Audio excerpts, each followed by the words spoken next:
lights are out and you stumble in the dark. You kept pushing on, but then you went too far. When your ship has sailed and all your dreams are lost, everything is wrong, you feel like it's your fault. Just remember, I will be there for you, baby. Remember, there's nothing out there to get you, don't forget it. When life throws lemons, just remember. Just remember. Just remember.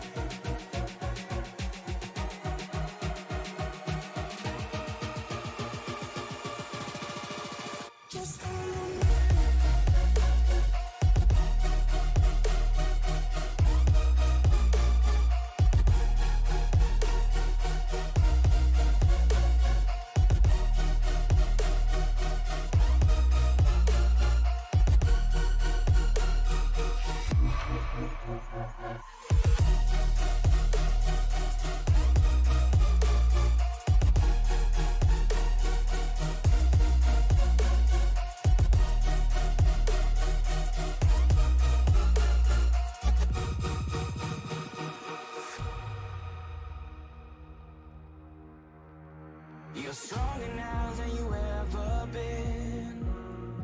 You gotta leave now, it's time to catch the wind. You will climb up high and look through the clouds. And when you're feeling low, I know you'll bounce back. Oh, and just remember, I will be there for you, baby. Remember, there's nothing out there to get you, don't forget it. When life throws lemons, just remember. Just remember. Just remember.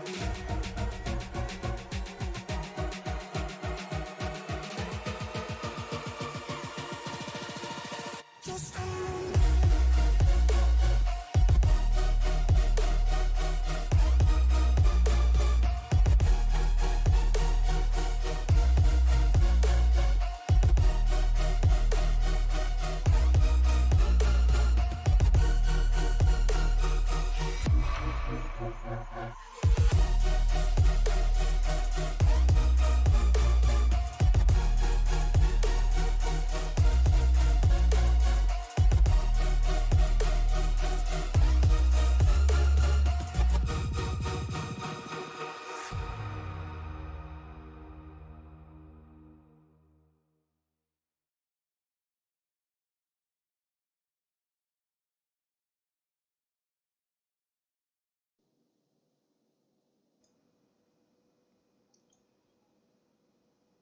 Even though it seems like we just left here, welcome back to the Windy City and round number 18 of the Moonshiners Racing Next Gen Cup Series.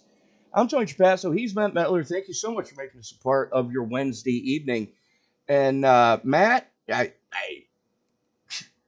don't know about you, but if I see another deep dish pizza anytime soon, I'm probably going to stab whoever brings it to the table.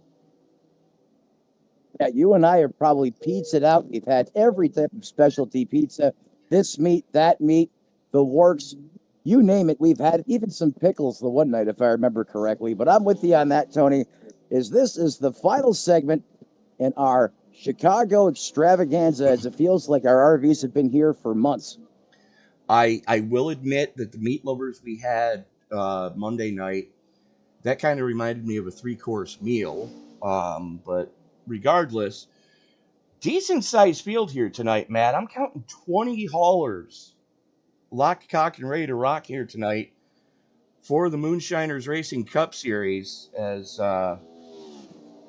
let's take a quick look at the point standings coming into tonight. Shane Davis still sitting atop the pile, but that win last week, Kenny Capola jumps or closes the gap a lot after missing a race. Kyle Holden almost 100 markers out of second place, but he's got Barry Sanders closing in on him hand over fist, or Kyle Holden has him closing in hand over fist. Hunter Carmichael not that far off either. He's got to worry about Tim Wortman. And then you go to Brandon Zimmerman and Chris Davis, only 2 points of separation there. And then you go back to Justin Belmonte, who's in ninth place, 442 points. And then you got John Binder rounding out your top 10. He's got a little bit of a safety margin. Not much, though. If Nick King can string a race together and not make those little mistakes, those self-inflicted wounds that seem to plague the number 14 every week. And Matt, I mean, it just, you got to feel for the guy at this point. Yeah, if his crunch berries can survive it, he doesn't take a car to the face, whether if it's self-inflicted or from a freak instance on the racetrack, he'd probably be lethal well inside the top 10 in points. But you're right, Tony. Just whatever it may be, bad karma, you name it, just seems to just lightning strike and blitzcrank that Ford team. If they can find a way to just mitigate issues out there on the racetrack and have some solid finishes, I think it'd be a completely different story for Nick King. I think you're absolutely right. But the biggest mover coming out of last week, Wayne Bowen, jumps into the top 15 with a 13th place in points after his win last week at Nashville. And, I mean, Bowen had all the cards fall his way last week. Yeah, he certainly did, and he was able to capitalize on it. You know, I was so happy for him. I'm sure it meant a lot to that 78 Toyota TRD team as well. Momentum breeds momentum, but Tony, this track, as we've seen time and time again, the unknown is critical. And we just don't really know what's going to happen until we close this thing out when the checkered flag falls. And that's the beauty of road courses is, you know, first of all, you get to see some names that you might not normally see on the ovals running up front. Now, granted, we're still expecting Mr. Excitement in the 77 to do what he's done every other time we've gone to a road course. But he's going to have some competition tonight. It's Kyle Holden, the only one to go sub-minute 27 here tonight, as we're getting ready to click it on over into qualifying. Let's bring that up so we can keep track. Who's going to be the first one to actually roll it? If you said last week's winner, Wayne Bowen, you are absolutely correct, sir. There he is in the TWR Camry. Shane Davis in that teal blue rocket ship that he normally has. Hunter Carmichael rolling it as well in the RS Button Boxes 3. Let's see, Kyle Holden, his Toyota's out on track trying to get some heat into those hockey pucks. And there is the aforementioned Nick King already having problems in turn 2. Yeah, that's exactly. We just talked about Nick King, and Tony, I swear sometimes I've been having the worst luck with either talking about drivers or highlighting them throughout the race, and they always seem to falter right when either I'm speaking about them or shortly after. But that's exactly what we don't want to see from Nick King. You mentioned these hockey puck tires. I mean, these guys continuously are posting their fastest lap deep into the run, you know, sometimes even on the 31st lap, Tony. And that's something these drivers really have to pay attention to, especially here in the early going. You're absolutely right, because for starters, think of it this way. The fuel tank is actually behind the rear axle. And whenever you roll off pit road, you have to leave pit road with a full boat of fuel, as per iRacing, at least coming fresh out of the garage area.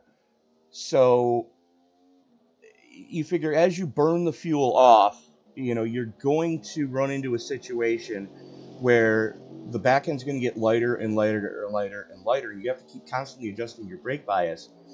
And like we saw on Sunday and Monday, if you forget to reset that brake bias on a full tank of fuel, you're going to have big issues because it's going to be acting like a giant pendulum.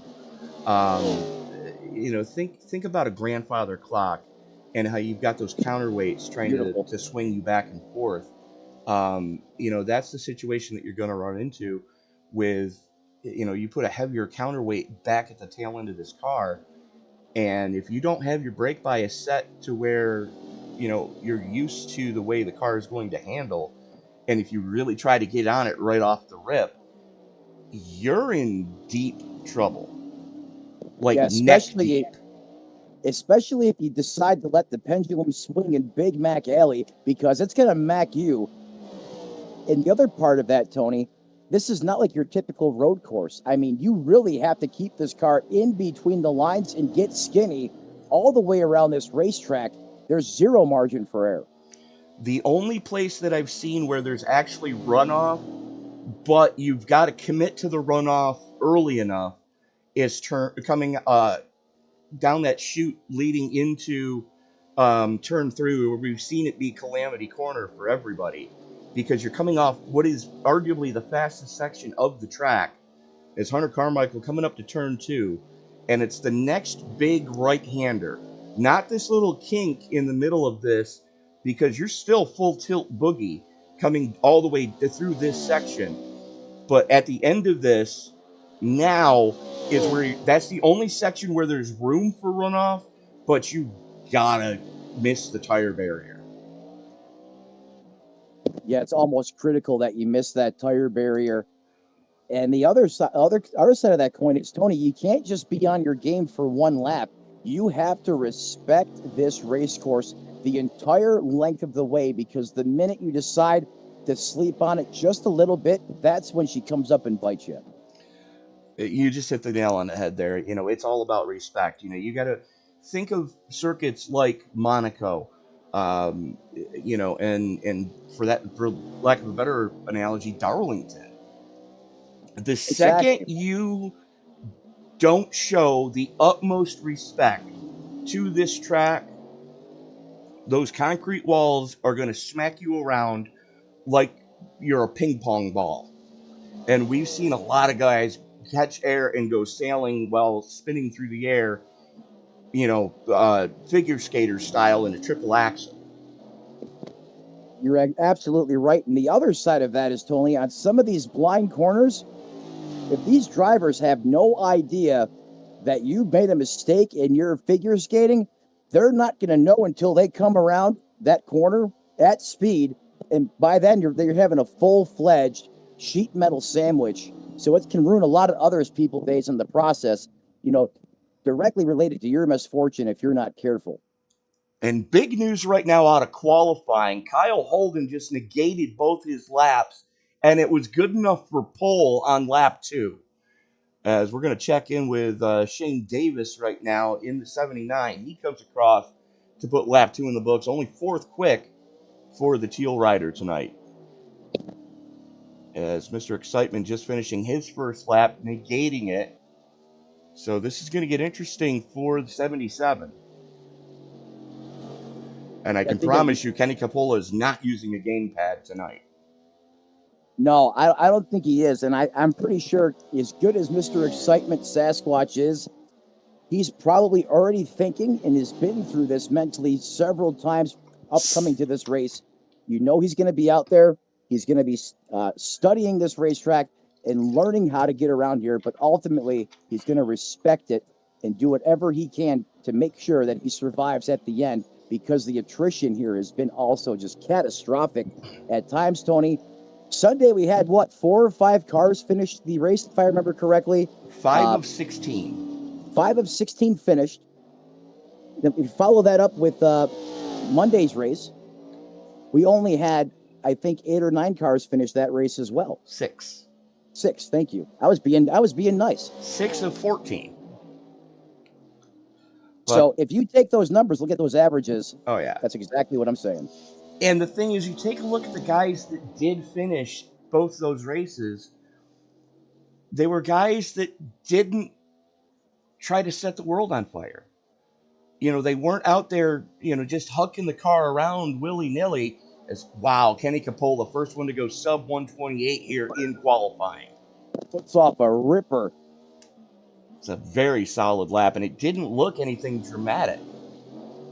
It didn't look like it was super fast or setting the world on fire, but the stopwatch had otherwise to say. You're absolutely right. And the thing is, on a road, like on an oval, they say loose is fast and on the edge out of control. On a road course, smooth is fast. And you got to remember the first rule of road course racing: slow in, fast out. Yeah, slow in, fast out, or as you said, Tony, because if you're fast out, if you're fast in, you're not coming out, or along those lines. And you're right, getting back to what you said, Tony, the guys that consistently had good runs on Sunday and then again on Monday night, they basically had their race of their own. They said, forget everyone else. We're going to let you go out there and we're going to let you beat the crap out of each other. I don't care what my lap times are per se. I'm just going to go out there, hit my marks each and every lap. My pit strategy is going to be basic, but it's going to work. And let's just see how we come out at the end. And both nights in a row, we had multiple drivers inside the top 3, let alone the top 5. And that's completely 2 different style of race cars. You're absolutely correct. And you know, the thing is that's the safest way to do it, you know. And whenever I'm coming to a road course, I always try to keep it, you know, on the blacktop. You know, like the last time I raced a road course, it was the Daytona road course for the Rolex 24 a couple years ago, and I wasn't trying to, you know, blister one. I wasn't trying to, you know, put the car in a bad situation. I was just trying to run my own race and make sure that I didn't bin the car. Yeah, you're a crew chief's or a car engineer's dream where you put that much thought and care into the car that's been prepared and how hard the team works on it, because some drivers don't always think that way. Well, the thing is too, I mean, you know, I had speed demons on the car with me. I had Ronnie Osmer was one of our drivers who actually works for Our Motorsports as a real life mechanic. I had Marcus Hagman, who I jokingly refer to as the world's fastest Swede. Um, you know, he was one of our drivers, so he could really crank one off if needed. But, you know, I wanted to make sure that when I turned the car over, it was in the same condition that I got it. And because I know I'm not a fast road course driver. Even when I'm trying to hustle a car, I'm still not anywhere near the fastest on a road course because I don't have those magic pedals that a lot of these guys have. You know, when I say that, I'm talking about load cells. No, there's force feedback pedals available now, and I don't have a set of those. Mine are just load cell. So, you know, it's the guys that know when that tire's about to lock up. That's how you turn the fast lap times on a road course. And speaking of fast times on a road course, Mr. Excitement Kenny Capola going to be starting from point with that Toyota Camry, setting quick time 127.918, half a second to the good over Hunter Carmichael. Barry Sanders, the boss man himself, going to start inside row number 2. He's going to be joined with Tim Wortman. And all junior row 2, I might add, is Barry Sanders Jr. and Tim Wortman Jr. Warren Young, Wayne Bowen, they're going to roll it from row number 3. Row 4 is going to show Shane Davis and David Balisari, and Jamison Middlemas and Chris Spear rounding out the top half of the field. Matt?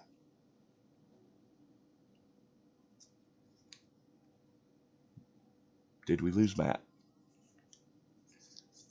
All right. Row number 6, Kyle Holden and Chris Spear. With row 7 going to Chris Davis and Garrett Crawford. Row 8 is going to see Caden Nofry and John Bender. Jordan Schmeets and Aaron Matthews in row number 9. Row number 10 is going to see Nick King and Nick Atwood. And rounding out the field, starting 21st, Ryan Huff, as Matt Mettler was just turning some laps during practice just to see what the track feels like. And as you can see on the right of your screen, the far right over there, 78-degree ambient air temperature, 3-mile-an-hour winds. That's pretty negligible. It's pretty calm for the Windy City. 39% water grain. That's the driest it has been since we've started coming here to Chicago. 111-degree track temperature. That is definitely hot enough to cook an egg on pit road if you so choose to. And as the field starts to roll it behind the Porsche pace car, it looks like Jamison Middlemiss, Chris Davis, and Chris Spear all electing to pit start their rides here tonight. So only 18 cars out on track currently. Everybody minding the P's and Q's on this parade lap here. As Coppola, Carmichael, Sanders, Wortman, Young, Bowen, Davis, Holden, Belisari, and Nofry going to be restarting, or going to be having the initial start in the top 10 right here. And that's the one thing that we really need to be mindful of here tonight is, are these guys going to, okay, we just lost Matt temporarily, is unfortunately where he is currently located just got hit by lightning. For those of you unaware, he's in Florida. I'm up in upstate New York, where we got into the high 90s today in the Finger Lakes region. So definitely been pretty hot and heavy this week, as everybody getting one final look at this track, trying to get some heat into those Goodyear Racing Eagles. We've got the dries on here in iRacing. Is fortunately, in my opinion anyways, rain tires and rain are not a thing yet in the iRacing service. But allegedly that is coming, they said this year. So if I had to figure it out, I would say it's probably going to be our Christmas gift this year, as they always come up with something special around the holiday season from iRacing. Thank you all so much for making us a part of your Wednesday evening. If you haven't done so already, give these videos a thumbs up. It really does help us share it around the YouTube world with the YouTube algorithm. The more thumbs up the video gets, the more likely it is to be shared.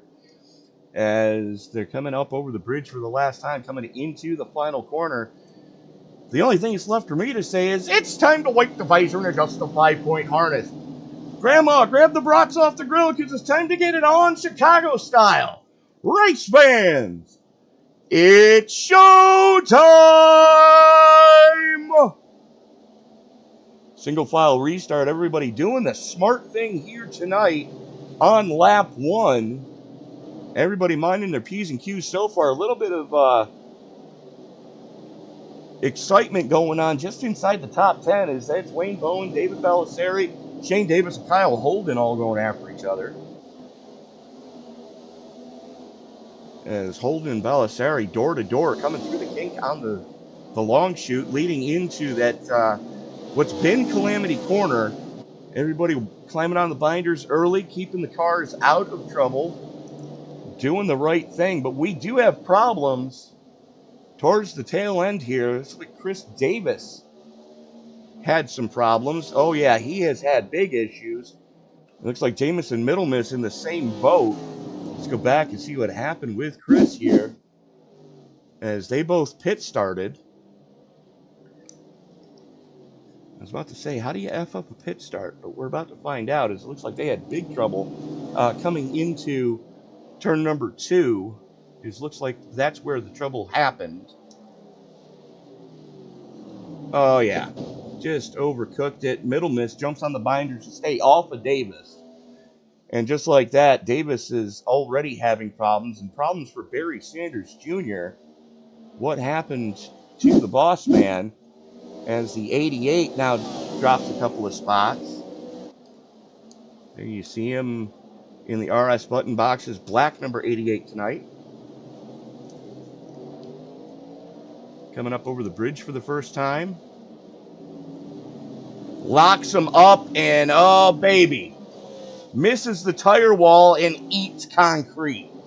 Oh, that is not the way Barry Sanders wanted to start this race. Heads up driving for everybody behind him. A lot of guys having problems here in the early going. There's Jamison Middlemiss having problems. Caden Nofry just had issues. Let's see what happened to Caden.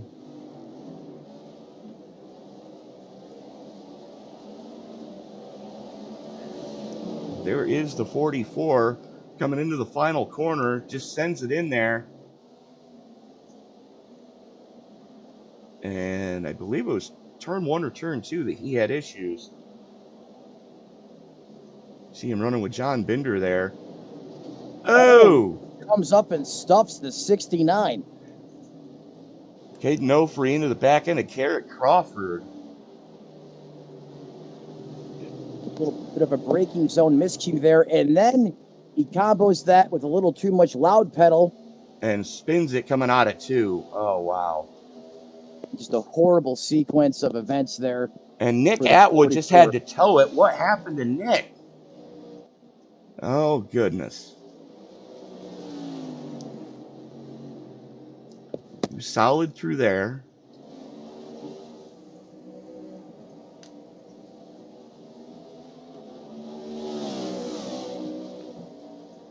Getting ready to come into the first crossover bridge.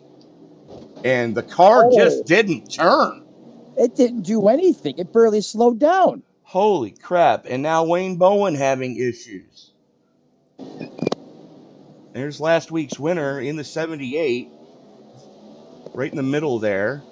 As they come up and over the McDonald's bridge.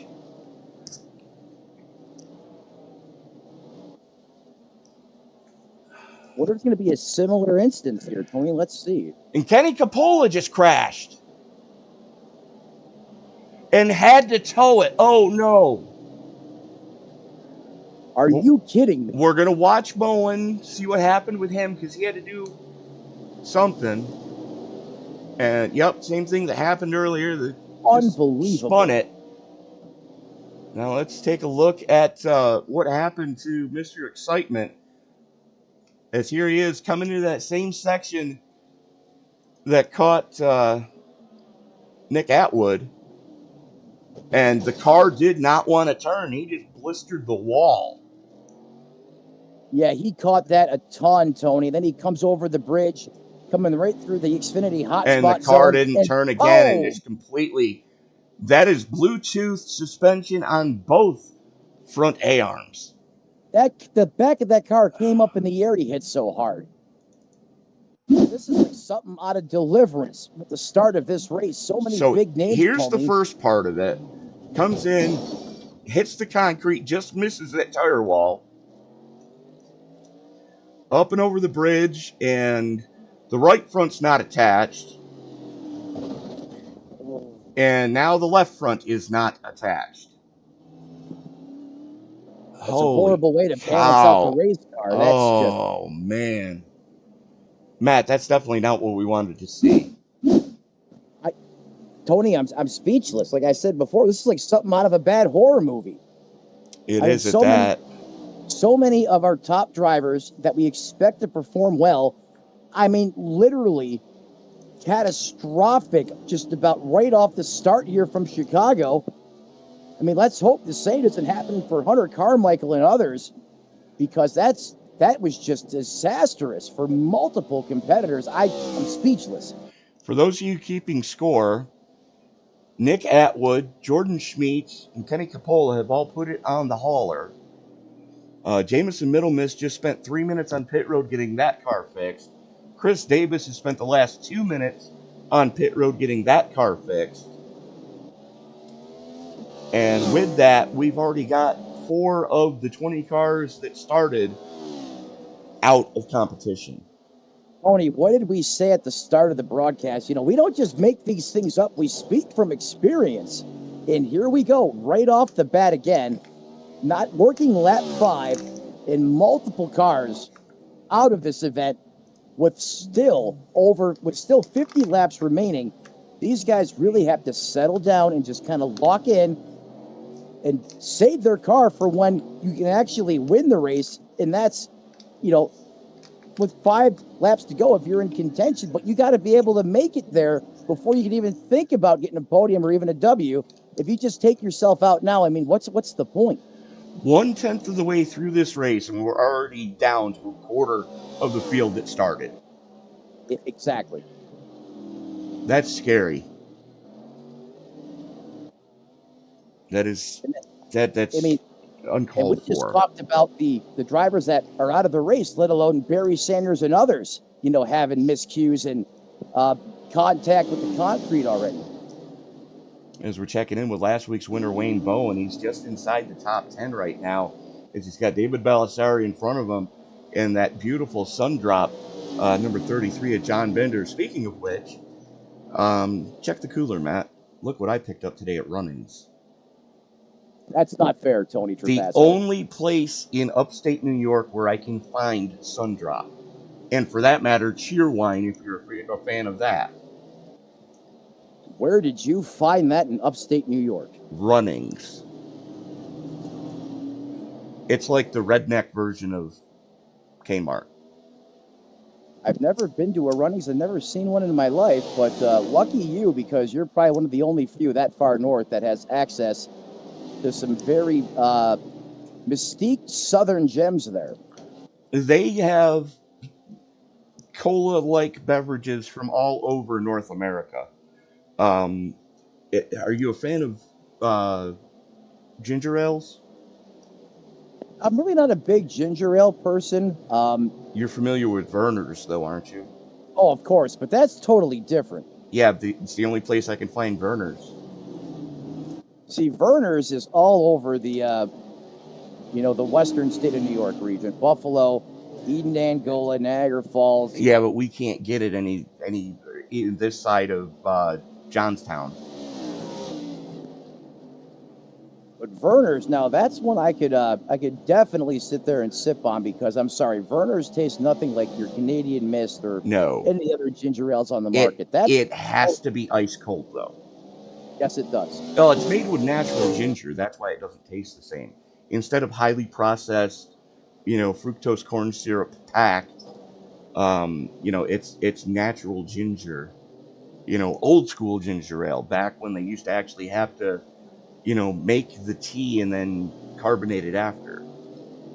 Yeah, I wasn't sure on the process. I just knew it was uniquely different and a lot better than the typical stuff on the shelf. Yeah, that's the thing. Like, ginger ale and root beer, they're both made like a tea, and then they add soda water to it to give it the carbonation.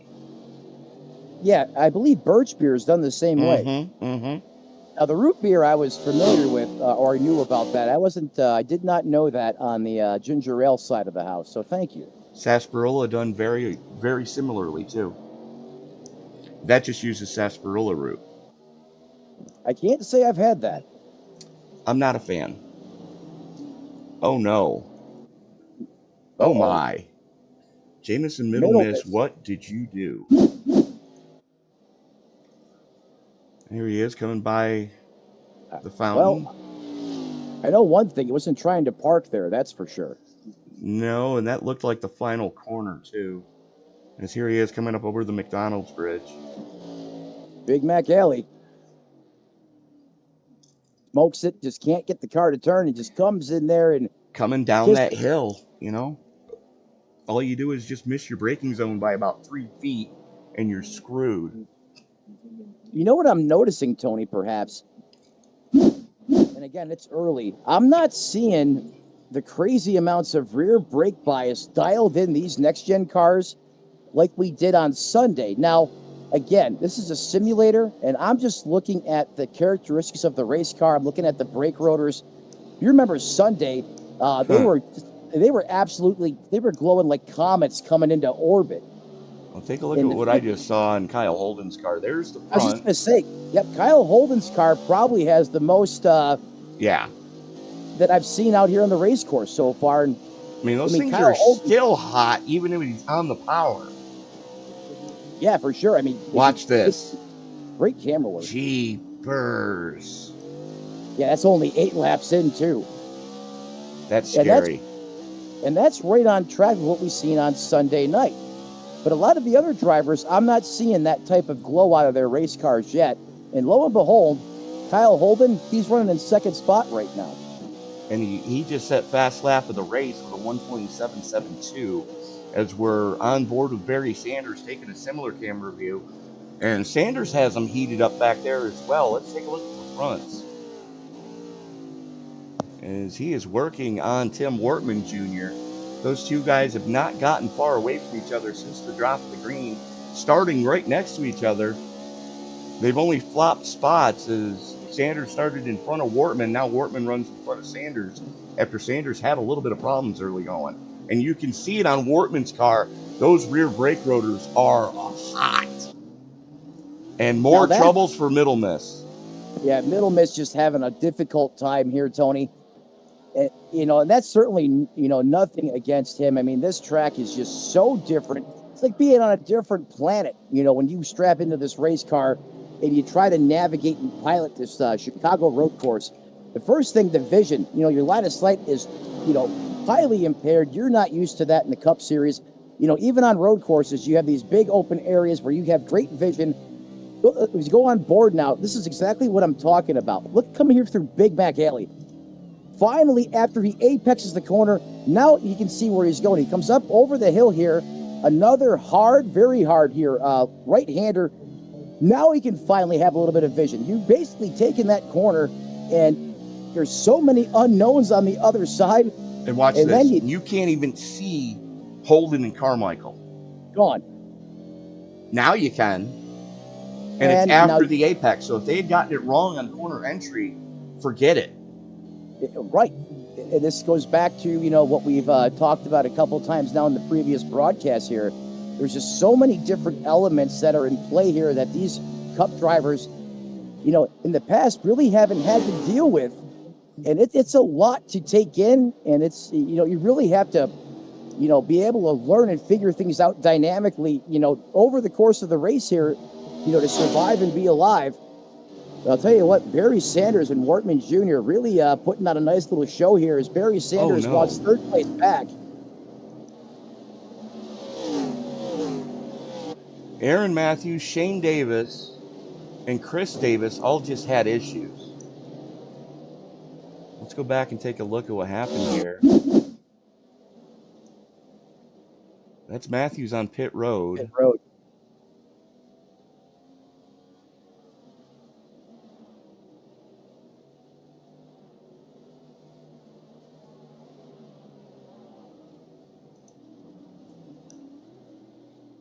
Oh, well, that's what happened with Shane. There goes Aaron Matthews. That's Chris Davis in front of him. Oh, this can only end poorly. Oh, no. Okay. So far, so good. The problem is usually it's good and then it goes really bad in the blink of an eye. Yeah, like coming up. I was expecting it to happen there. They're probably going to wad up. Oh, side by side. Okay. Okay, so he lets the 33 of Bender go by. Go. Because he knows he's a lap down to Bender. Shane Davis and Bender are actually for position. Yeah, that's 7th and 8th as Davis and Bender are fighting for right now. But Aaron Matthews currently, at the time of the replay, sitting in that 16th place position. It looks like we got a false reading on a crash because all that took place was Matthews and Davis just slowed down a little bit to get out of the way of the lead lap cars. Yep, and sometimes that can happen with timing and scoring, especially if it's rather new to the iRacing software, Tony. And hey, it's better safe than sorry, right? Yes, or as my grandmother used to say, better safe than pregnant. Well, I had a weird grandmother. So right now, Hunter Carmichael still shows the way as he's led all 12 laps so far. I'm sorry, the last 10 laps anyways. Kyle Holden +9 running in second place right now. Current owner of Fast Lap of the race. But even being +9, Holden is still not our biggest mover in the positive direction. We do also have John Bender +8 in 8th. And then we got to go back to 10th, as that's Ryan Huff in the 93, who sits +11 already into the top 10 after starting shotgun on the field. Now that is really impressive for Ryan Huff, up 11 spots already. And I mean, even Kyle Holden, 9. I mean, that's terrific. John Binder, we're used to him doing it on the ovals, and he's doing it again here. And, and basically a foreign land, up 8 spots. So tremendous job by all of these drivers, your biggest movers in the field right now. But really, Ryan Huff in that 93 car, plus 11. And look at lap 7, Matt. 27.72. What did we say at the top of the broadcast, Tony? He was quick in practice. He certainly was, and Holden is hot. I mean, he is just flying through this road course facility as he invades as the Moonshiners invade the downtown streets of Chicago. He's got one more car to catch, but that is no slouch in Hunter Carmichael. In that 3, he is out there plus 1 from where he started. He's got the torch, and I can guarantee you he doesn't want to pass it to Holden. And look at those rear rotors right now, Matt. 1 and 2, we're 13 laps into this piece, and you can cook a steak on those brake rotors on the back end of both those cars. Yeah, I've been keeping a close eye on that. You can really see it. You really start to see those brake rotors start to glow now, 13 laps in. Perhaps they weren't going as hard as they were in the early going as SNN, perhaps, but more and more of these brake rotors are starting to indicate a large amount of rear bias in this next-gen race car.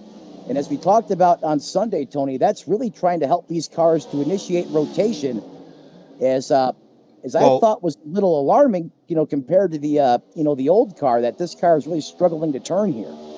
Well, we spoke to one of the drivers after the race, and he said that he had all the brake bias dialed into the rear.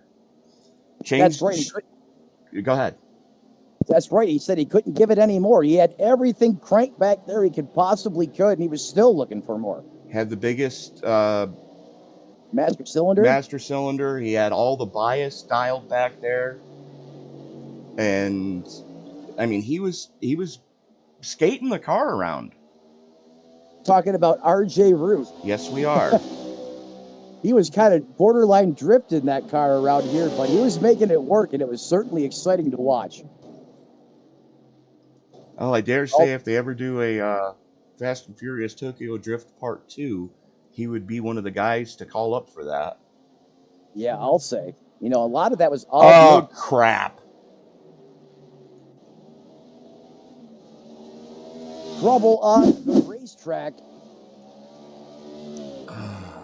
Nick King, what did you do? That's going to hurt.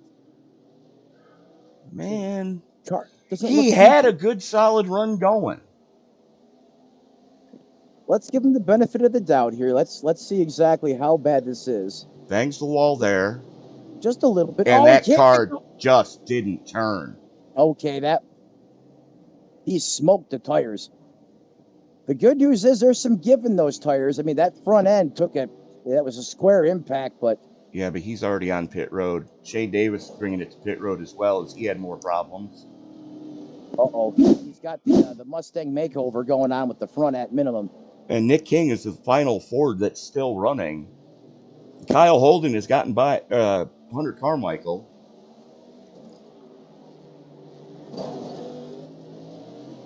Yeah, Holden now to the lead.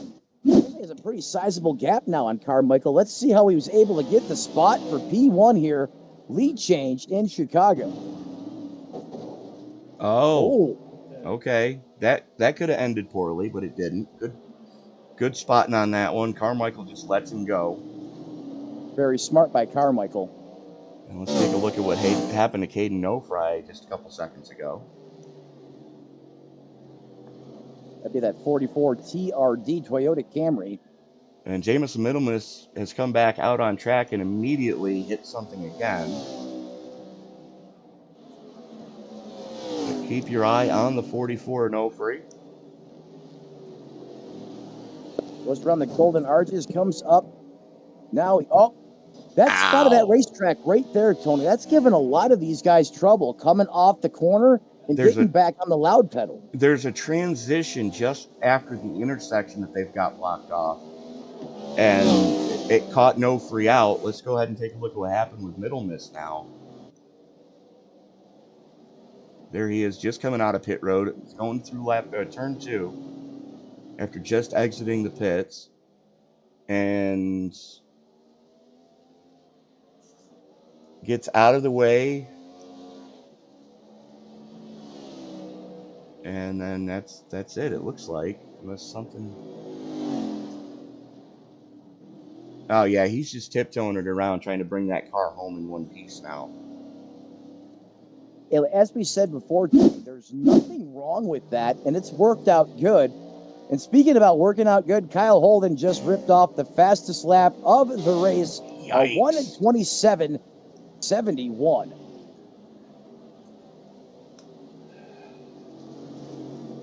I don't think he can maintain this pace, but then again, we got made liars of on both Sunday and Monday. I mean, Tony, that's more than a second faster than anyone else at any given time on the racetrack. Oh, I'm sorry. That was before Kenny Kapala had issues out there on the racetrack, but still, that was even faster than Kenny's fast lap at a 1:27.79. If you're looking at cars in competition, he is by far the rocket man out there on the course right now. Is no one even in the 1:28 second bracket out there on the racetrack. Well, if you take a look at Hunter Carmichael, who has the next fastest lap, the car's still running, he's a half a second to the good.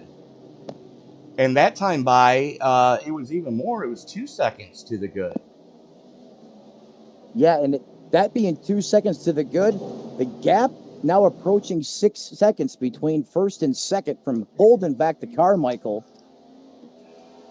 He is flying right now, Tony. He absolutely is. And my only caution would be, yes, it would be cool to, if he wanted to do what Coppola did at Sonoma, but don't put the car in a bad situation, especially when you don't have, a runoff area if you do get the car in trouble. Well, that's just the thing. There's no saving grace around this racetrack. Which reminds me, stage 1 now in the books, as it was lap 15. Holden, Carmichael, Sanders, Wortman, Young, Bowen, Binder, Belisari, Huff, and Crawford getting the final point. And we stay green here at Chicago, round number 18. Thank you all so much for making us a part of your Wednesday evening. Hopefully you had a happy 4th of July holiday. Happy belated Canada Day to all our friends in the Great North. But Cindy Edwards chiming in, pulling for that sun drop number 33 of John Binder. Sun drop fans in the house, we appreciate you chiming in, letting you know that you're here. Everyone else that's currently watching, let Tony know. Let us know who you're rooting for. We'll try to get to your comments and get your favorite drivers some more screen time. And heck, when you're cheering for them live on the air, Tony, how many times have we seen their performance pick up right along with it? Absolutely, because a lot of these drivers, they're watching or listening to the race in the background, so they know what's going on. Exactly. Even though there's like a 20-second delay. And, when they know that people are rooting for them, as Binder +9, Holden is +10, your race leader, Kyle Holden, is +10. Binder now sits +9 in 7th place, and Ryan Huff sits in 9th place at +12. So there's a lot of big movers in the positive direction, but you really got to feel for Kenny Coppola as he binned the car on lap 2. Yeah, I mean, outside of the just chaotic attrition that we've had in this race so far, Tony, we've had some really big movers. John Bender and Ryan Huff in the 93. And if you cancel out the 45 of Belisari, they're pretty much moving through the field almost together, coming right up the pylon. Huff up 12. Bender up 9 spots inside the top 10. He is in 7th. Ryan Huff as well now inside the top 10. Let's see if these guys continue to march forward. Obviously, the further you get to the point, the harder that competition is going to get. But, Ryan Huff is looking really good here, taking his time, getting through. this very tricky section of the racetrack. The minute you come into the hot spot zone, it only gets tougher from there, and he's making it look easy. He's just getting on the. Something just happened with Hunter Carmichael. Carmichael, your second place car. That Camaro definitely has some new damage on it.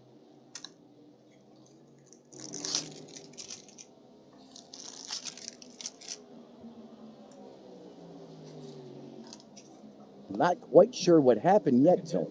That's what happened. Oh, ouch! Too much rear brake bias there. Missed got the on the braking binders zone.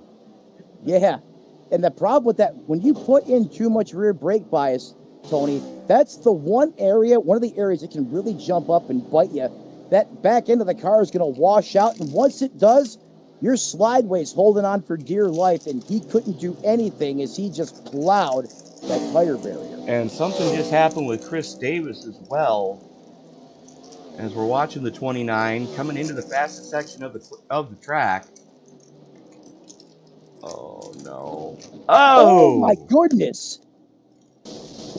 Holy cow! Holy crap on a cracker, Batman! Let's watch that again. There he is coming out of 2. He's got a good head of steam.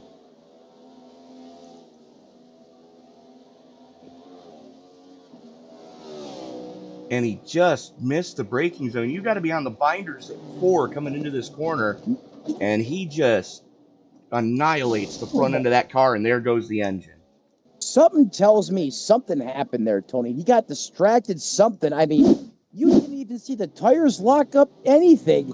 I mean, he just sailed it in there like a lawn dart that went off course. And let's see if we can hear anything here.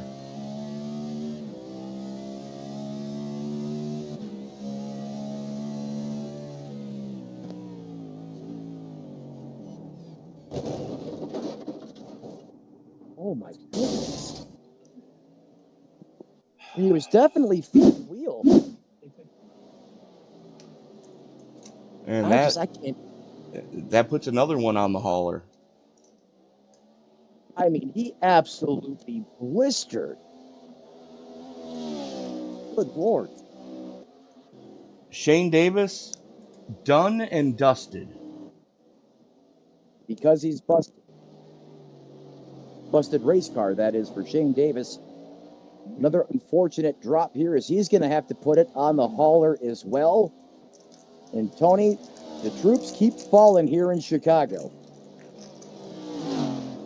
Well, with that, stage 1 in the books, we're going to stay with you here, folks. Is the next stage caution, I believe, yes, it'll happen on lap 30, so we're inside 10 to go in stage number 2 already here from the Chicago Street Circuit. Thank you all so much for making this part of your Wednesday evening. He's Matt Metler. I'm Tony Trapasso, and you are a valued guest here on Sim Racing Media. And Matt, we talk about it every week, but these guys are just on another planet with the action that we get to see week in and week out here in the Moonshiners Racing Cup Series.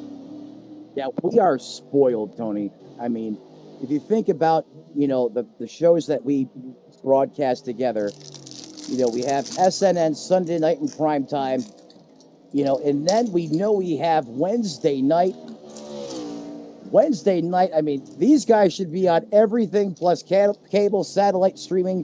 The Moonshine Boys are so good, and they deserve to be in prime time right here at SRM. And anyone that watches this series, they know exactly what we're talking about. It's one of our highlights of the week. And, I'm sorry to say, Tony, but once we get through Wednesday, sometimes it just doesn't hit the same. And that's no shot at anyone else out here, racing on the racetrack. It's just their product on the racetrack is just that good. These guys just always figure out a way to pull off another thriller week in and week out. And that's what we grow to love about the Moonshine Racing Series. Just when you know, they just when we think there's no way they could top last week's race, you know, They do it they again. come out and put on an amazing show here on the street circuit at Chicago. And this is one of 4 races scheduled for tonight. You know, we got the Moonshiners, we got Racers Elite, we got SCL, and I believe we're debuting the Roughneck Cup Series here tonight. Don't quote me on that. It's either tonight or next week that it starts. So one of 4 races being brought to the masses here tonight. And I wouldn't want to be any other place but up here in the booth with you, my buddy, because, you know, we get each other. Yeah, well, we get it. We're we're on the same page. We're vibing the same wavelength, Tony.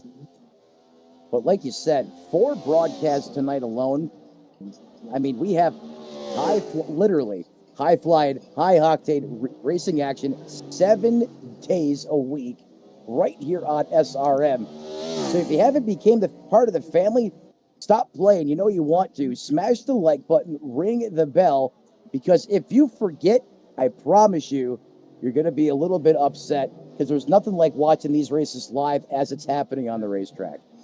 Absolutely right. And if I'm not mistaken, Matt, are you and I on a call tomorrow? That it could be, Tony. I haven't checked my my inbox yet. Because I believe it's you and I on the call for Racers Elite tomorrow.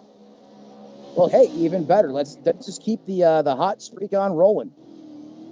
Absolutely, but Gonna change the scenery a little bit, though. a little bit, yeah. Get out of Chicago. It feels like we've been here for about a month and a half. No, actually, I think they're at Daytona. Let me Now find that that's out. going to be interesting. Because Tony and I, as we said earlier, we're pizzaed out, and whatever you do, don't offer Tony a bratwurst. Hard no. Because Kyle Holden is holding on to that race car, keeping it in between the lines, and he is just flat getting it, tearing up the streets, Need for Speed Underground style, because he has almost a 14-second lead over the HMFIC himself. The Sandman, Barry Sanders Jr., has that 88 Chevrolet now up to second. Wortman, about 4 seconds off of Barry Sanders, who currently runs in third. There's the 88 right there on the racetrack. And with all of this attrition, you kind of just get the vibe that the 88 is going to be in the picture. And sure enough, there he is in second place doing Barry Sanders type things. As Tim Wortman Jr. just had some more issues coming out of 2. And problems continue for Nick King as he just had a moment. He just left pit road, too. We even covered that. You load all that weight up in the fuel cell, cold hockey pucks. You got to fix that brake bias. You got to reset it to where it was at the start of this thing, because that concrete does not taste good. And you will find it. We can promise you that. Absolutely. Matt, I'm just taking a look right now. We are at Vegas tomorrow night for the season opener. High stakes, baby. Let's go. Absolutely. But first, we got to get through this one here as Sanders continues to stretch his legs over Wortman. He's not reeling in Holden as Holden continues to just blister laps. As a matter of fact, is the only one to go sub 127 in the last couple of laps. Almost a full second to the good over the boss man, Barry Sanders there. Tony, I'm sorry. Pardon me for having a brain aneurysm. Tomorrow's Thursday.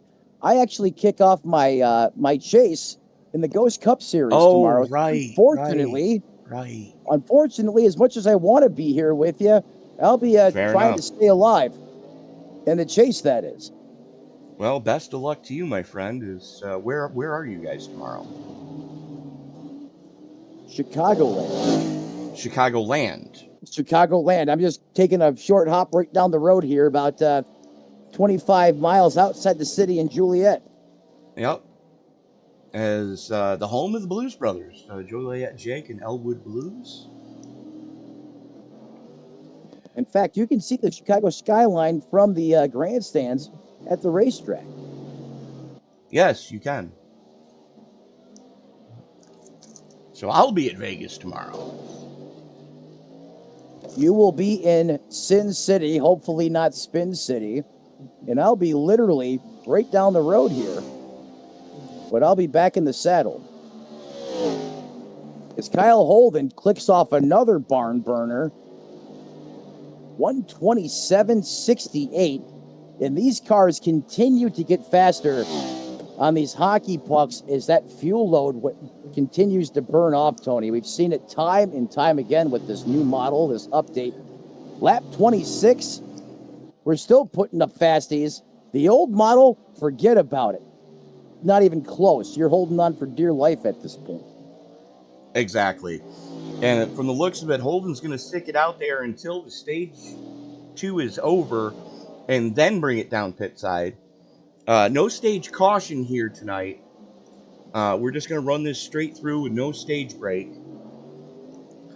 As there is Holden, your race leader, coming up and over the McDonald's bridge into the final corner.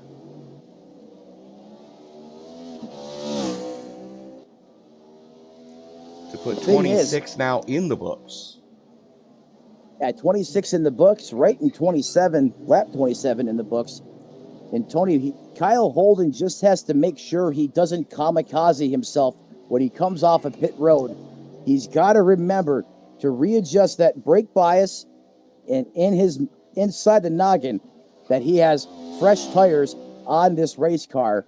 Because if he doesn't, he's going to barrel off into that first corner just like how he came off the racetrack, and it is not going to be pretty. Well, you got to remember, he's going to have cold tires. Exactly. And he's going to have, about 150 extra pounds in the trunk. Which you have all that junk in the trunk on these race cars. It really makes that pendulum swing, as you said at the top of the show. Well, I mean, there's two ways to put 150 pounds in the trunk of a car in Chicago. And Al Capone knew the other way quite liberally. And that's all I'm going to say on that one. Because I don't want to end up in the trunk of a car in Chicago. I don't think anyone really wishes for anything like that. Absolutely not. Oh, the 16 smokes it. Oh, does he... How did he miss the barrels getting onto pit road? I don't know. Let's go watch that again. Immediately down pit road. Middle miss continues to have miscues here. Got out of the way of Hunter Carmichael. As Carmichael came down on lap 19 to get service done to that car, he's running in 7th. There's the race leader. And I think Middle Miss was driving out of his mirror to try to figure out how close Holden was going to be. And went, yep. Nope, we're taking it pits. And yeah, you're right. He absolutely just missed pit road. Let's go back and watch that from an onboard and see just how close he got. I think you're 100% right. He's trying to, be courteous on the racetrack and, just making sure that he's not going to mess up Holden. And he ends up punching his own ticket into the tire barrier. He literally blinked and the track bit him that fast, as he has to cut it back hard, the opposite direction. Missed it by about a foot. About a foot.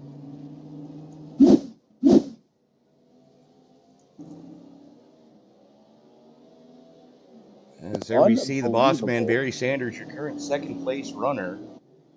Solid run out of Sanders tonight, doing Lexington, Kentucky proud. And Tony, I expected this from what we've learned in our time in Chicago and what we've seen. I had a feeling coming into this racetrack, this race, that it favored the driving style of Barry Sanders and how he operates. Because he operates a lot like I do behind the wheel on a road course. He just tries to bring the car home in one piece. He's not trying to set fast lap of the race or fast lap of the season. He just wants to bring the car home relatively in one piece. See a little bit of a crinkle on the right front, but nothing too major. That was due to that contact he had in the earlier going. But he seems to have righted that ship, and He's not overdriving it. Solidly into the 128s the last handful of laps. So, not And, doing anything crazy. It just running solidly. and that's been the formula for success time and time again. And Barry Sanders is on that train per se. And if he can hold on here and replicate, over the next 25 laps or so, what he's done for the first 29, approaching 30, he's going to come out of here with yet again a very strong finish at a very technical road course, or street course, I should say. You just hit the nail on the head. I think this is going to be the most technical track we are going to get to see all season. And that includes the road course at Indy, the Roval. Even when we went to Coda or Sonoma, this track, you've got to be inch perfect every lap. There are no making mistakes here. Right, and I mean, and this racetrack really favors those that put those factors, higher in the echelon level than going out there and being fast. Because if you come in here with the opposite mindset, this track's going to eat you every time, and that's why we have so many cars either with damage or out of this race. If you come in here and just say, hey, you know what? I don't care who's where. I don't care where I am on the racetrack. I just want to go out here and execute, hit my marks, keep the car clean, and chances are you're going to come home, with the top 5 or better. And that's what we've seen each and every time now. Of the 20... What? Okay. Did he? He hasn't been on track yet. It looks like Chris Spear having connection issues. Because I just got notification that he crashed. The only thing is, I don't see where he's actually running. He's not even showing up as completing a lap. Right. Huh. But, getting back towards the front of this piece and getting back to the point I was about to make, if you take a look at the 20 cars that have actually completed one or more laps, we've got 5 on the hauler already. Shane Davis, Chris Davis, Kenny Capola, Jordan Schmeetz, and Nick Atwood are all done for the night. Done, dusted, and busted. Now, Jamison Middlemiss has been on pit road for the last almost 5 minutes now. Nick King had just spent 15 minutes on pit road trying to get that car pieced back together. And Aaron Matthews spent 4 minutes about 20 laps ago getting that car fixed. As right now, we're going to take a look at... that's not what I wanted. That's what I wanted. Take a look at the running order for Stage 2. Holden, Sanders, Wortman, Young, Bowen, Binder, Belisari, Huff, Crawford, and Hunter Carmichael getting the final point for the stage. And with that, we're going to step away, pay a couple bills, and we'll be back right after this. Don't fear, we're going side by side, so you won't miss a thing.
fans, welcome back to the streets of Chicago as Kyle Holden is currently putting on a barn burner over the competition as he continues to lead in a big way over the rest of the Moonshiners Racing League. I'm Matt Metler. He's Tony Trapasso.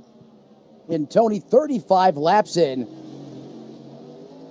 Have we not expected to see what we've seen so far tonight? Would you consider anything else? I'm color me impressed. Let's put it that way. As I just realized that, of the guys that have been running right now,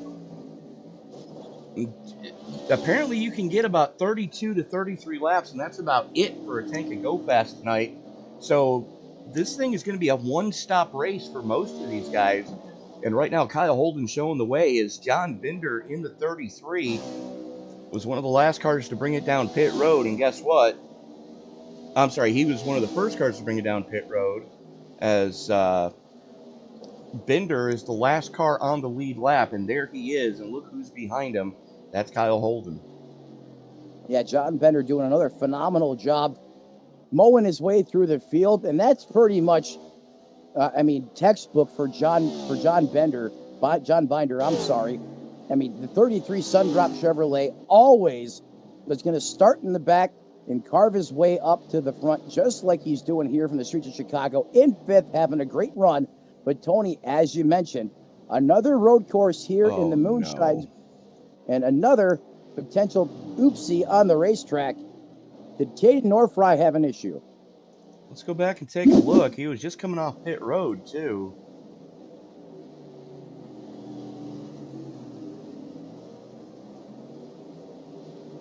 Allegedly. There he is. Now he's rolling it. Remember, those tires are at their coldest point right now, and the maximum weight in the rear has just been added from all that fuel. Oh, that's what it was. Okay, he stopped to make sure he didn't get in anybody's way coming back out on a track. Yeah, he actually acknowledged the stop sign there. He did, so good on you, sir. And Jamison Middlemiss having some more issues, as it looks like he just gave the wall a wallop. Unfortunately, that's been a big part of his story from the streets of Chicago here tonight, is that, the 16 not having his best day out there on the racetrack. But, Tony, as you know, that happens to everybody. Some days you're on, some days you're off, some days you're locking it up and wheel hopping, just like we've seen right there. But the big takeaway here is, Tony, even though this track is kind of giving him the business, he's still out there making laps. And that's what, and really, that says a ton about his character. Ouch. As he goes in there and corks the cross and blue shield sign. And, speaking of, what we were talking about, the longer these runs go, the faster these cars seem to get. Just a couple of laps ago, your race leader was down pit road, as we are currently 19 to go. He was last down on lap 32, as we are inside 20 to go, so we're working lap 36 right now. And Kyle Holden just set fast lap of the race with a 27.323. And that tells me he can go potentially faster, as that's still early on in this tire cycle and fuel run. Those tires are just getting up to temp. Barely by now. And he still has to burn off all that fuel. I believe he started hitting the faster laps the first run, or the first set of tires and fuel deep, about lap 25, 26, somewhere in that range. In the teens anyways. But take a look at it right now. Kyle Holden, your race leader, plus 10. Currently shows the way. Barry Sanders. Who was that just walloped the wall? Yeah, someone just smooshed it. I don't have it. He literally took it to Zatarans. Wasn't Binder, I don't think. No, it was whoever was behind him.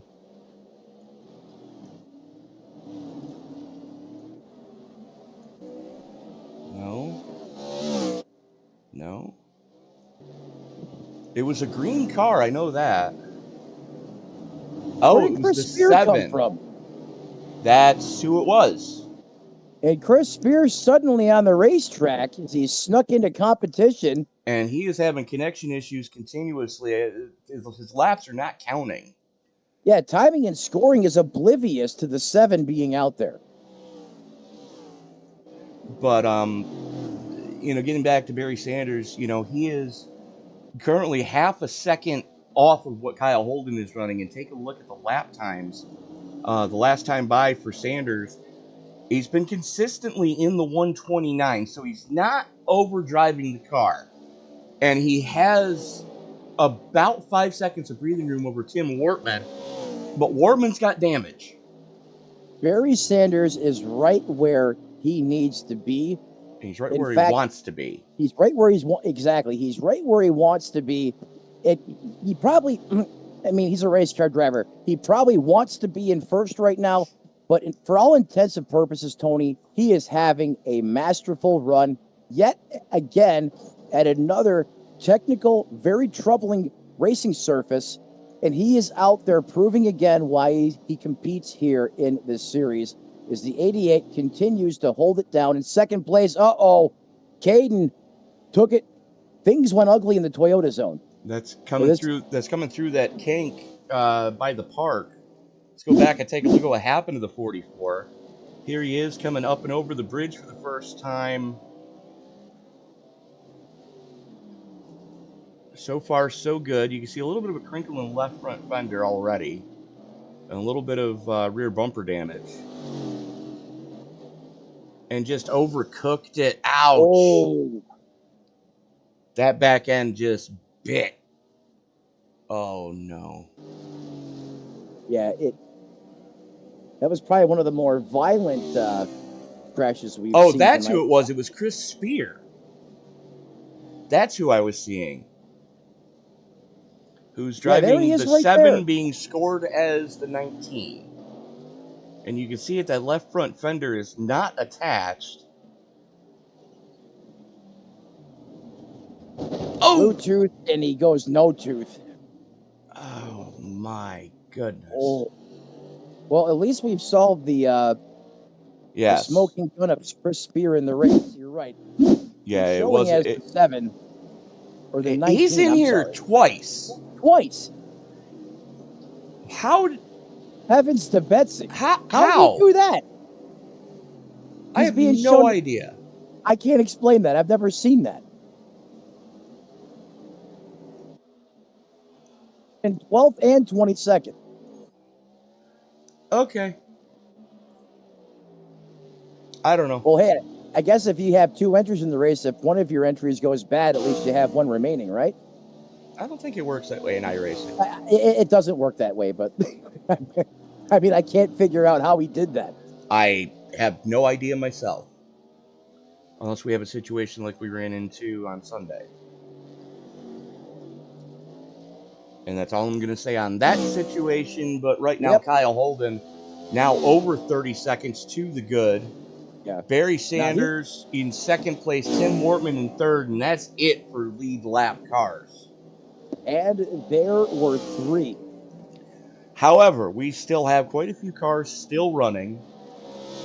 John Binder, there he is, holding down 4th place, 1 lap down. There's Warren Young in 5th, 1 lap down. Wayne Bowen, not too far off of him, in 6th. Say it with me, 1 lap down. David Bellisari in 7th is 2 laps down. 2 laps down. And Ryan Huff's up to 8th, so plus 13 for the 93. Solid run. Imagine what would have happened if he didn't negate both laps in qualifying.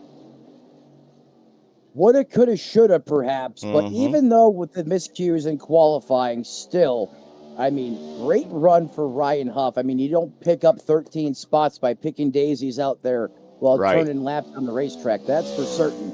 Ryan Huff getting it done, doing a great job in that TRD Toyota. Absolutely. Then we've got Hunter Carmichael, after the problems he had, has dropped to 9th, but still running. And still turning lap times that aren't too shabby. Garrett Crawford rounding out your top 10. There he is. In the J. Crawford Builders, number 69. Chris Spear, we were just speaking about him. Somehow entered twice. Don't know how that managed. Caden Nofreak being scored in 12th currently. He has 3 laps to play with, as he's got that car on pit road. There he is. Aaron Matthews in 13th, still running. Nick Kink in 14th. There he is, pancaking the wall. And Jamison Middlemiss still running in 15th. And that rounds out the drivers who are still in the session. So, yeah, Matt, this is probably the strongest field we've seen this deep in any of the races you and I have gotten to do here at Chicago Road Course.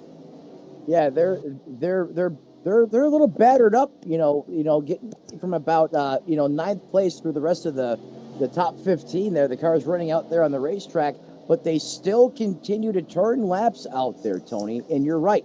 This is the best we've seen. And what were we saying about the Moonshiners earlier on today? We're spoiled because their racing action is just so good. Sunday and Wednesday nights, you just can't. Absolutely. And let's ask the folks here, because we asked on Sunday and we got mixed reviews. Everybody watching right now, let us know in the chat or leave a comment if you're watching this race after the live stream. What would you say to seeing all of our Next Gen Cup Series leagues bring their top 5 to something similar to like an IROC kind of deal, where our best 5 versus your best 5 versus your best 5 versus your best 5 versus your best 5, and what would you folks say to that? Maybe a one-timer, a small series, maybe 3 races to series to see who's got the hot guns in this Next Gen Cup Series car. Yeah, who's the baddest wheelman out of all the top series that iRacing showcases each and every time they're out there in competition? I almost think it should be done from our standpoint on SRM, and it's an invitational based, and there's criteria, and we reach out to each one of these series, and we pick them, and we put them on a racetrack, and we just let them go out there and eat. And I'm telling you, that would be a paper-worthy event. It absolutely would. I would survive the broadcast. I'd probably be having the floor having a heart attack. I was about to say the same thing. Should I dial 911 now and just wait for it to hear the thud before I hit send?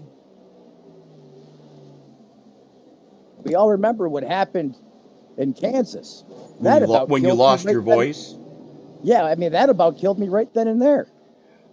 Absolutely, but that's what happens. When these guys give us the action that they give us week in and week out, throughout the series that you and I get to do together, it happens. I've done it quite a few times with some of the series I've gotten a chance to broadcast. And I'm sorry, I still stand by today what I said back then. That was the best 1.5 miles of racing on an oval track you will ever see. That was just incredible. If you're wondering what we're talking about, go back through the Sim Racing Media archive on YouTube, and you'll see the Kansas race. Watch the last 3 laps of that race,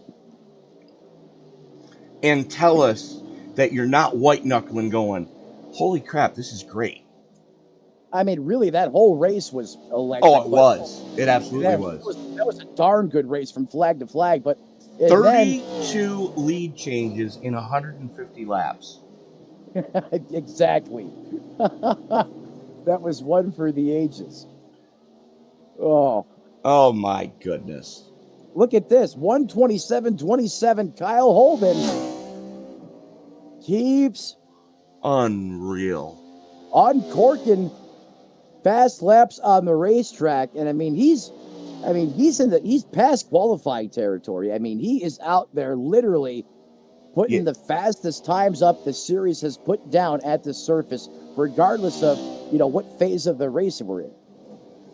You are absolutely right there. he started a lot deeper than he wanted to. He rolled off 11th after negating both of his qualifying laps.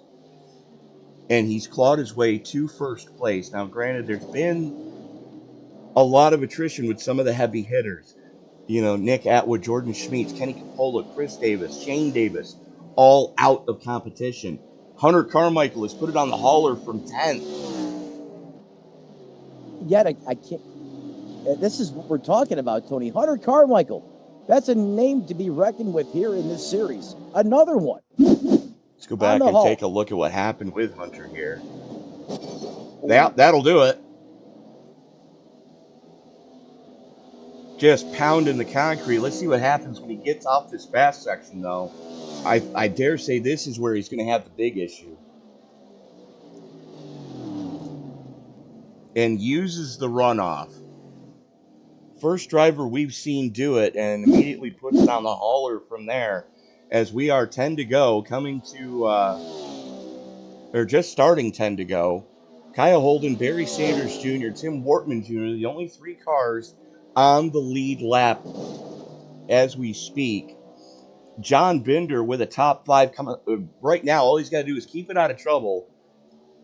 And, you know, he's got some breathing room as Warren Young is 5 1/4 seconds off of him. There is Warren. And there is Wayne Bowen. As that's your closest battle on track right now is 4th between Young and Bowen. Yeah, that's actually for position right there, Tony. The 42 and the 78. Definitely, that's the dance right now that everyone's probably paying attention to. As far everyone else is pretty well spaced out, but Wayne Bowen and Warren Young, they're going to maybe go at it here again. Perhaps one more final round between the 42 and the 78. They haven't changed one spot on the racetrack. Warren Young started in 5th. Wayne Bowen started in 6th. I mean, that's how evenly matched as Kyle Holden goes sub 126. Holy poop on a stick. Now he's showing off. Yeah, that's exactly it. And this is where you can get into trouble. This is true. He's got to let up a little bit. He's got a 40-second lead right now. Someone put a monster BFC in the window when he came down and took those 4 tires and fuel. Because he is out there just, I mean, he's really cranked it up. I mean, he's really cranked up the afterburner. And look at those rotors. Oh, my goodness. Still can cook a steak on those things. It must have to be a couple thousand degrees. Easily. You know, and you've got carbon ceramic brakes on these things. Not carbon like you see in the IndyCar series and the Formula One series. Right. You know, these are, you know, carbon ceramic. These are very expensive rotors. They're expensive rotors, but they're even more expensive pads. They are a carbon steel pad. Carbon infused steel.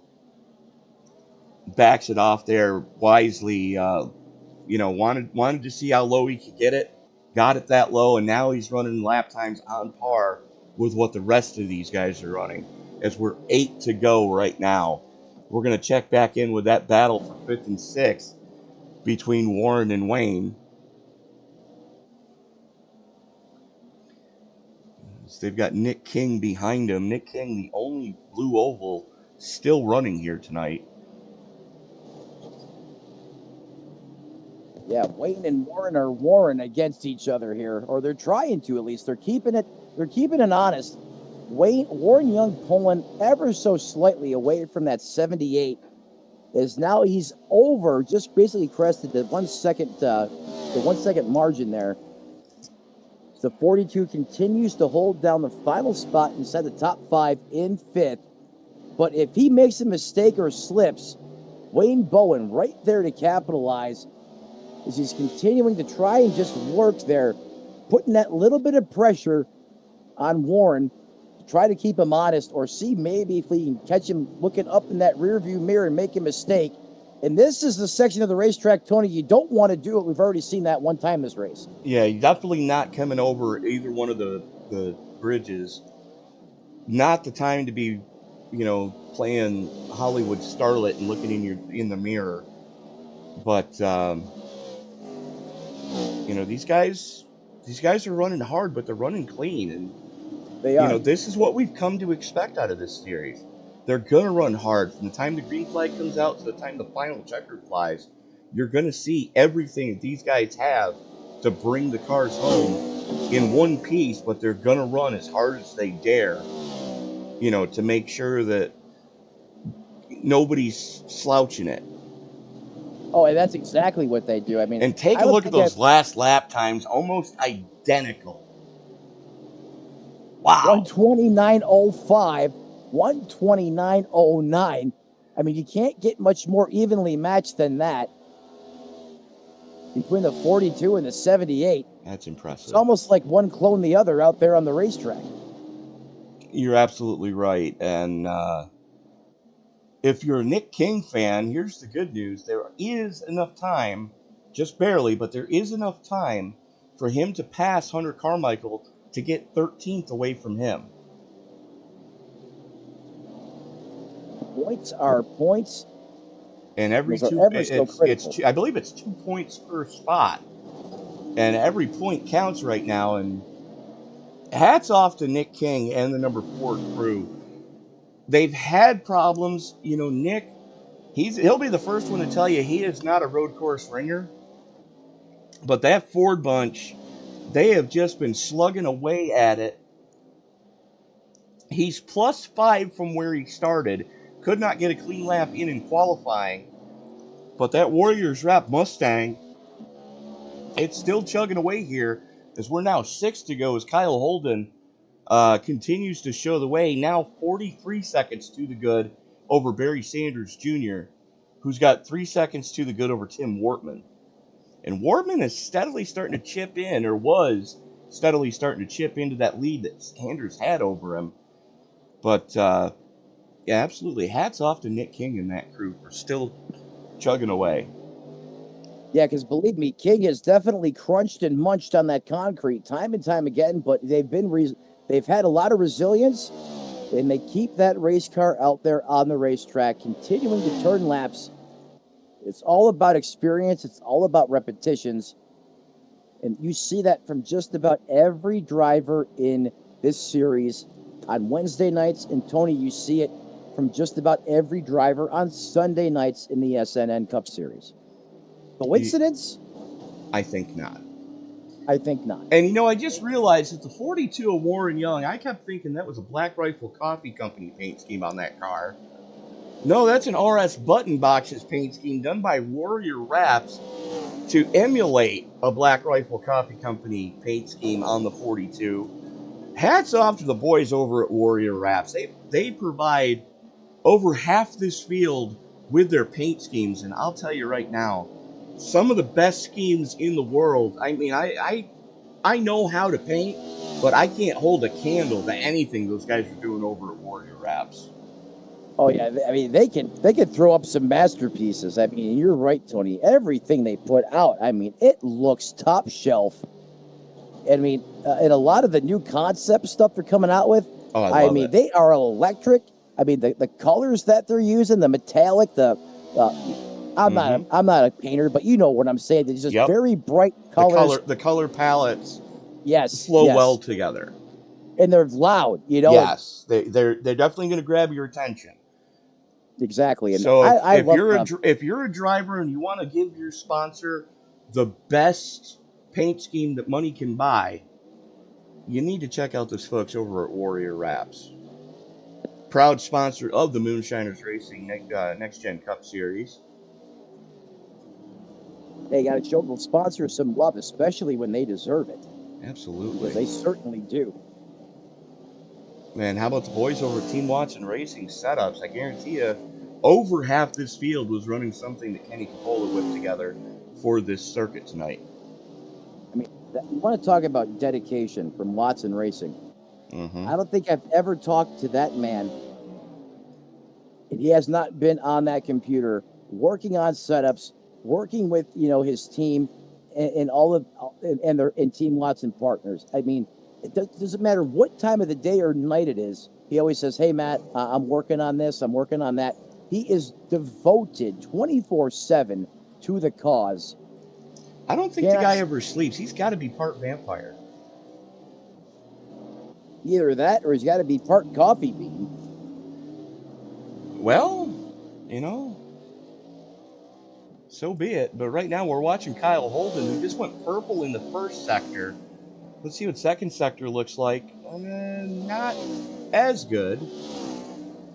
24:91 in sector 1. That's purple. So way faster than anybody's gone tonight. Holy moly. And he's 4 to go. He's coming to 3 to go as he comes through the final corner now.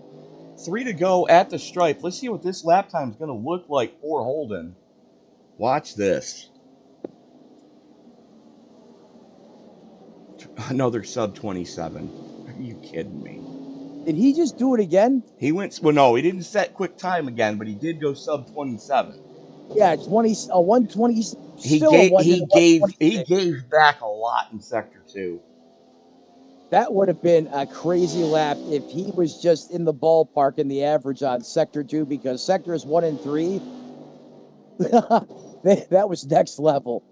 Let's see what sector 1's going to look like this time. This is a good one so far. Yeah, it looks spicy. It's a very spicy meatball. I mean, you want to... Purple. Holy Christmas. He's going to do it. If he doesn't mess up through the Toyota fan zone here, he's going to be okay. Because I got purple showing all across the board here, Tony. So do I. Let's take a look at what this lap's going to look like. As now he's coming out of the penultimate corner up and over the McDonald's bridge.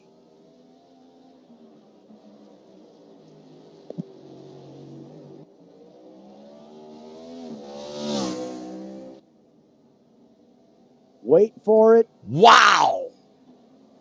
126.52. 2 to go. Supersonic from Kyle Holden. Good grief. 20 laps into a tire run.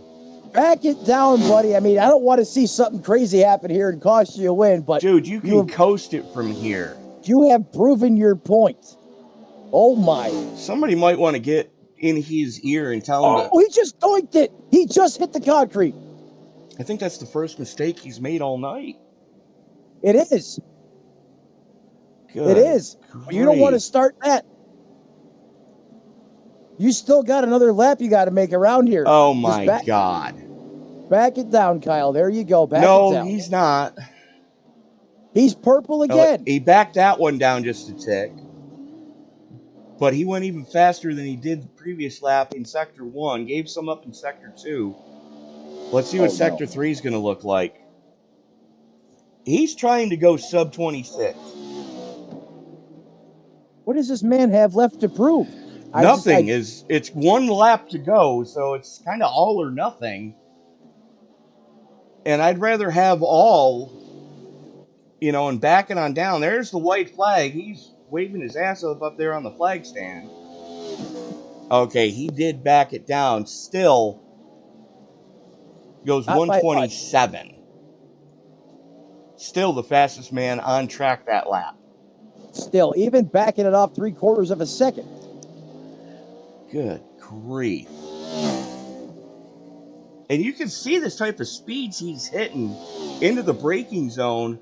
145 miles an hour before he jumps on the binders.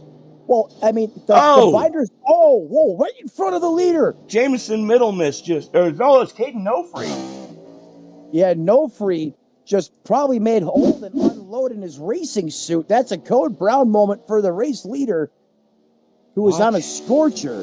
Watch this. He was probably looking in his rearview mirror again.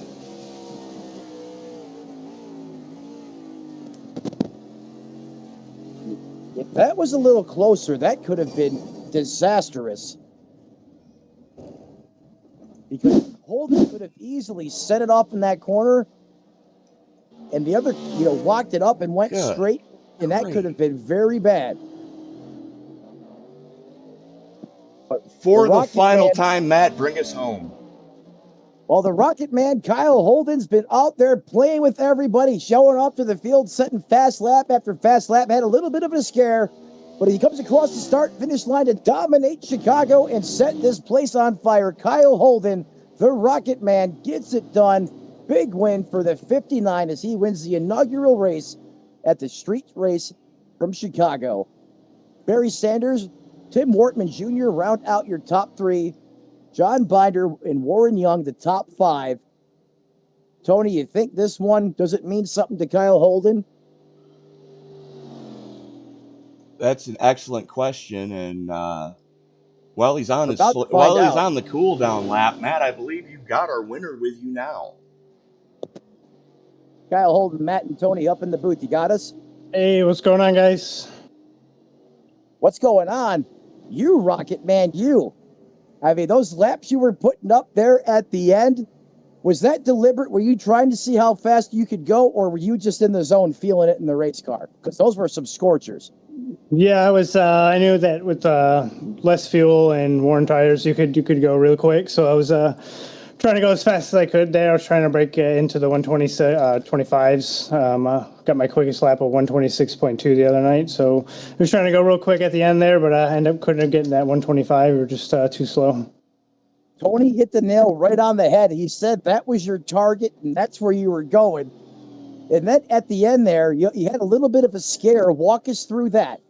Yeah, Caden was in front of me, and then the lap before that, I smacked the wall a little too hard, but luckily we made it through there. And then Caden, he freaked out. Something went on in his headset and just made him spin real bad. And I was like, oh no, where do I go? But luckily he was able to make it to the outside, and we were able to just scoot right underneath him.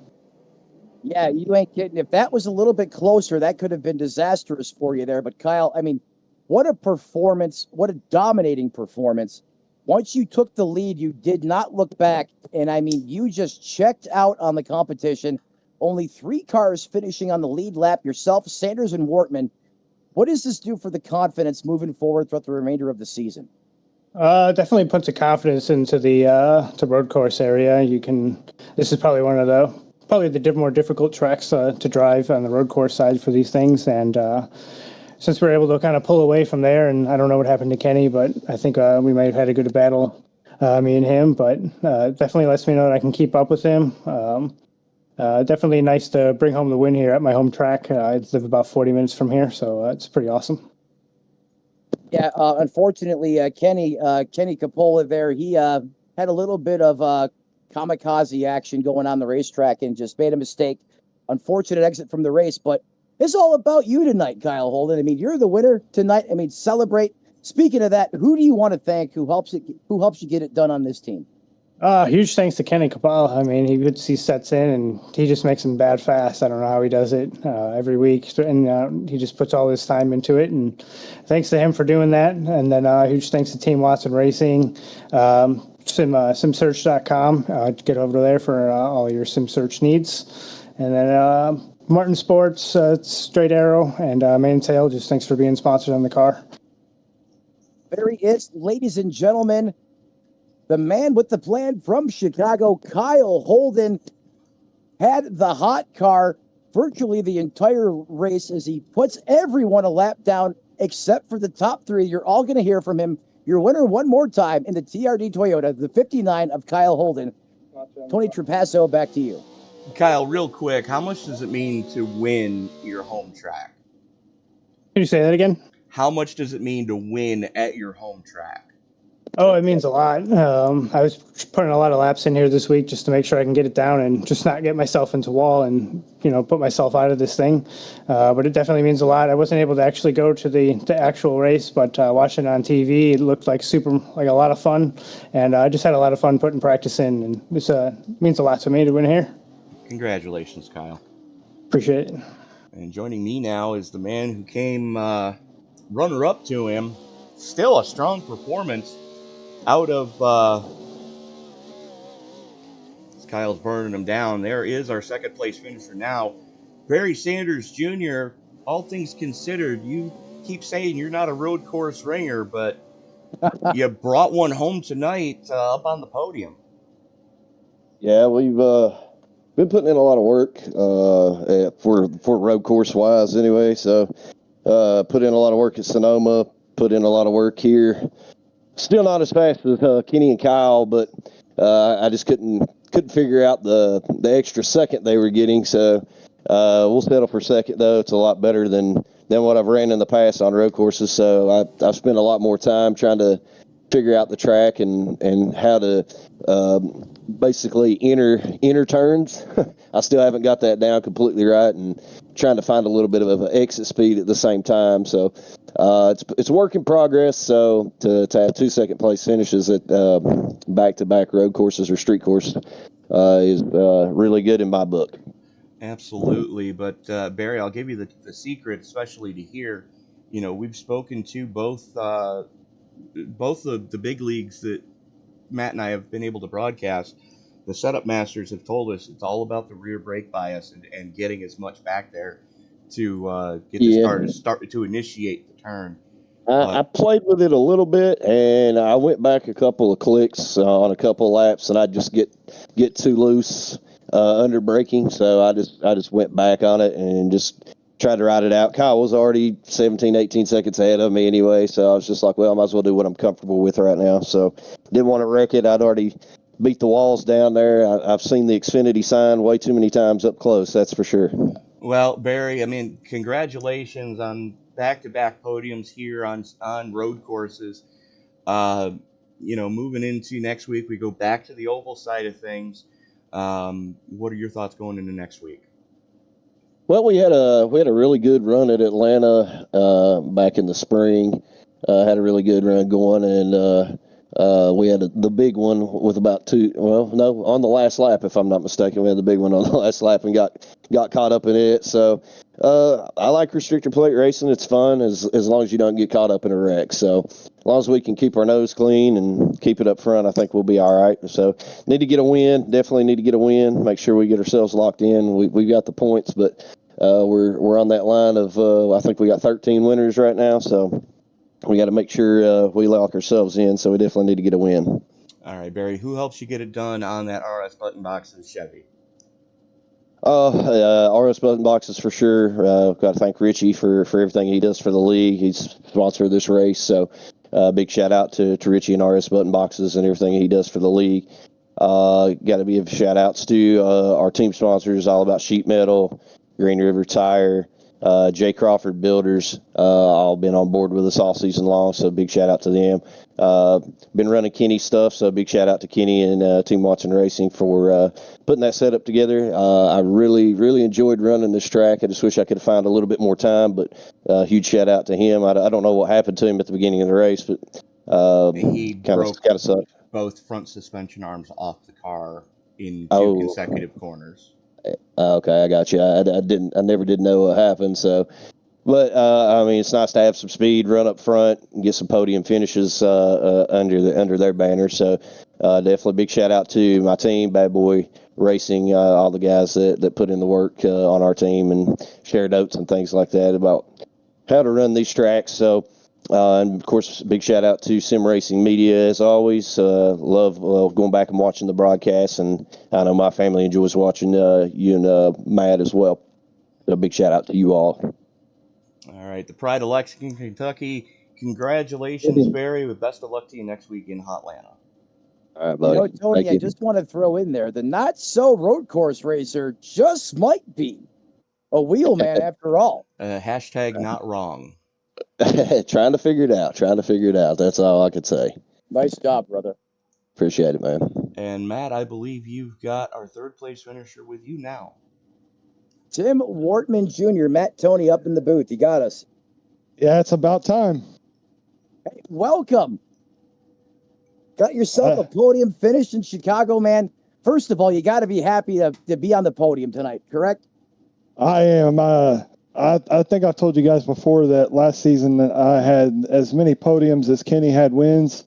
Seemed like I finished second to him all the time, and then you guys took over the broadcast, and I hadn't had a single podium yet this season. The league's gotten so much stronger. just can't start and hop in and get a top 5 anymore. So kudos to the rest of the league, man. They really stepped up their game. The curse is over officially. I declare it. Oh, yeah.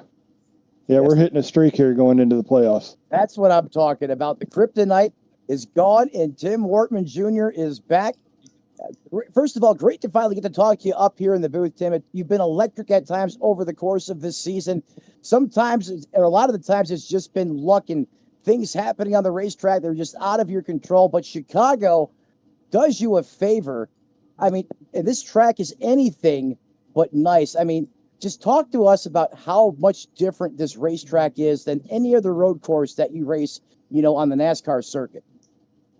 Well, to start off with, it's brand new, so everybody's on a level playing curve. And I believe it seems like Kyle did the same thing. You know that there's going to be, if you put the time in, and you get fast, that you're going to be light years ahead of the rest of the field. And, it's just really cool tonight that he's from Chicago. I'm 3 hours south of him. I have 670 the score Chicago Sports Radio on the side of the car tonight shout out my favorite radio station that I listen to while I'm driving every day, and try to bring home the win for 83 Nation. Well, heck yeah. How about that? The local bad boys with the toys were on the podium and hot tonight in Chicago. Tim, you mentioned the momentum. What does this do for you now moving forward into the playoffs? How do you take this and build off it as you execute, the next phase of the season? It's good to get me into the playoffs, but the longer I go without wins, it's harder to get out of those first couple rounds of the playoffs with just finishing top 5. So I got to get some wins, got to get some stage wins and get some bonus points. So I can make sure I'm at that Final Four again. Well, Tim, if you like high stakes, next week we're going to a place where if you can win it, or if you're in it, you can win it. How are your chances at Daytona? How do you feel about? No, we're at Atlanta, dude. Same thing, Tony. Hey, close enough. The new Atlanta is very similar. How do you feel about going into Atlanta? I'm a very good plate racer. I'll be moving to Indiana this next week, so we actually get to move into our house next Wednesday. So I get the fun job of moving loads back and forth and hopefully being here in time for the race. But I'm always strong at Atlanta, and definitely was hoping to start putting a win streak together. But we'll start one next week. Finishes third. It's been a long time coming, and maybe he just shook the ugly stick. Tim Wortman Jr. looking to come back with a W from Atlanta. He finishes third here tonight. That is the 83, once again, of Tim Wortman Jr. Tony Trapasso, back to you. Congratulations, Tim. Hopefully we're talking to you again next week. Thank you. As that puts another one in the books for us, Matt. Take a quick look at the finishing order here tonight. There we go. Kyle Holden coming home with the victory. Barry Sanders about 55 seconds off pace. Tim Wortman not too far behind Barry in third. We just spoke to those three gentlemen. John Bender coming home with a strong top 5, coming home in fourth. Plus 12, I might add, one of our two biggest movers, both of whom ended up in the top 10. Warren Young rounds out our top 5. He and Wayne Bowen both finished where they started in 5th and 6th. David Balisari plus 1 up to 7th. Ryan Huff, your biggest mover in the positive direction tonight, coming home in 8th after negating both qualifying laps. Garrett Crawford and Chris Spear round out the top 10. Matt? The rest of the way through the finishing results tonight. In 11th, the 44 of Caden Norfry just had a tough night with this racetrack, but he never gave up, continued to run as long as he possibly could in 11th. 12th belongs to the 5 of Aaron Matthews. 13th, Nick King. 14th comes home Hunter Carmichael in the 3, who was fast early on and just could not overcome the damage that was passed on to the race car, thanks to these tight, close proximity corners here from this racetrack. 15th, Jamison Middlemiss.